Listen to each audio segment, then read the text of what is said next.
I'm Lindsey Moppert, joined by our Bills insider, Vic Carucci today. Now, Vic, let's get right to it.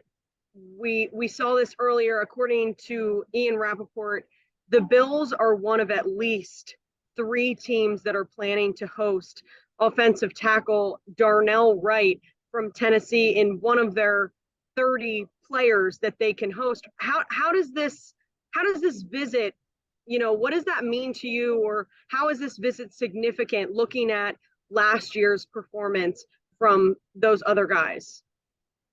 I think it's interesting that they are going to host an offensive tackle who's viewed to be a first-round prospect, because it wouldn't shock me if the Bills used their 27th overall pick or wherever they're going to pick in the first round on an offensive tackle. And Darnell Wright is a guy who has played well for Tennessee.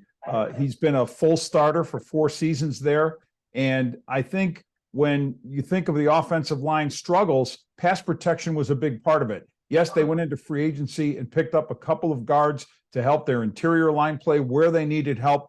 But honestly, they can't ignore the problems that existed at the tackle position. Spencer Brown struggled, and even Deion Dawkins did as well. Now, another topic, the Bills in free agency, they signed a few receivers despite having Stefon Diggs, Gabe Davis. Now, the other day, or it was nearly not even 24 hours ago, we saw that Stefon Diggs defended Gabe Davis and saying that, even though through all the criticism that people have been throwing at him this past year, saying, his inconsistency struggles and things like that. What does that mean? And obviously these other guys, Deontay Hardy, Trent Sherfield, they were depth signings in that position. But what does that say to you that Stefon Diggs, kind of goes out of his way to stick up for his teammate? I think it means that Stefon Diggs is first a good teammate, a good veteran teammate looking after his younger teammate who struggled, who drew a lot of criticism. And a lot of that, of course, spills into social media. So Diggs took to there to make sure people knew how he feels about Gabe Davis. And it's interesting, too, that Brandon Beane has also stuck up for Davis, saying that a high ankle sprain had a lot to do with the problems he had in separating from defenders. But there also were concentration issues, the drops that have been troubling. But the Bills seem to think that Gabe Davis can improve.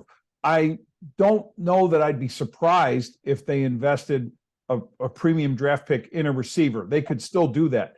But the fact that they went into free agency, went after Trent Sherfield, went after Deontay Hardy, they concentrated on depth there. And even though they could still make a move for a more prominent free agent receiver, I think there is some merit to the idea of Davis coming around the way they think he will, and the support he gets, especially from Stefon Diggs, to reach that goal. And I think it's very, honestly, as you mentioned, it's very significant when, Brandon Beane comes to his defense in that way. You and I have spoke about it before, when I'm at practice, he's the last guy on the field, getting that extra work in every single day. So we will have to see how that all turns out. Vic Carucci, thanks so much.